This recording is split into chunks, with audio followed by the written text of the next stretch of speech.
Hello, easy వేలో పప్పు దినుసులు ఎలా స్టోర్ చేసుకోవాలో ఇవాళ వీడియోలో చూద్దాం. నేను ఇక్కడ డబుల్ బీన్స్, పచ్చపెసలు, ఎల్లో బఠానీ, అలాగే కాబూలి శనగలు తీసుకున్నాను.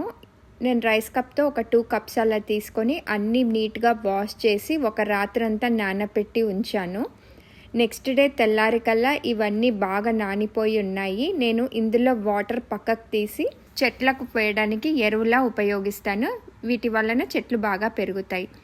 నెక్స్ట్ నానబెట్టిన దినుసులన్నీ ఒక పెసళ్ళకి మొలకెత్తించాను. అలాగే మిగిలినవన్నీ కూడా ఇలా జిప్లాక్ బ్యాగ్స్లో స్టోర్ చేసి ఉంచాను. సో ఇవి నేను ఫ్రీజర్లో పెడతాను. మనకి ఇలా చేసి ఉంచుకోవడం వల్ల మనకి ఎప్పుడు అవసరం ఉంటే అప్పుడు తీసి డైరెక్ట్గా ఉడికించుకోవచ్చు. బఠానీ కర్రీ, చోలే మసాలా, అలాగే పెసరట్టు, మొలకెత్తిన పెసర్ల కర్రీ, డబుల్ బీన్స్ పులావ్, ఇలా ఎన్ని రకాలైనా చేసుకోవచ్చు. ఇప్పుడు ఎల్లో బఠానీతో ఒక స్నాక్ చూద్దాం. ప్యాన్ తీసుకొని ఒక 1 టీ స్పూన్ ఆయిల్ వేసి బఠానీలు వేసి బాగా ఫ్రై చేసుకొని దాంట్లో ఉప్పు, కారం, అలాగే గరం మసాలా వేసేసుకొని బాగా మిక్స్ చేసుకోవాలి. నేను కాస్త చాట్ మసాలా కూడా వేసాను. ఇంక ఇవి దోరగా వేగాక సర్వ్ చేసేసుకోవడమే. సింపుల్ అండ్ టేస్టీ డ్రై బఠానీ స్నాక్ రెడీ.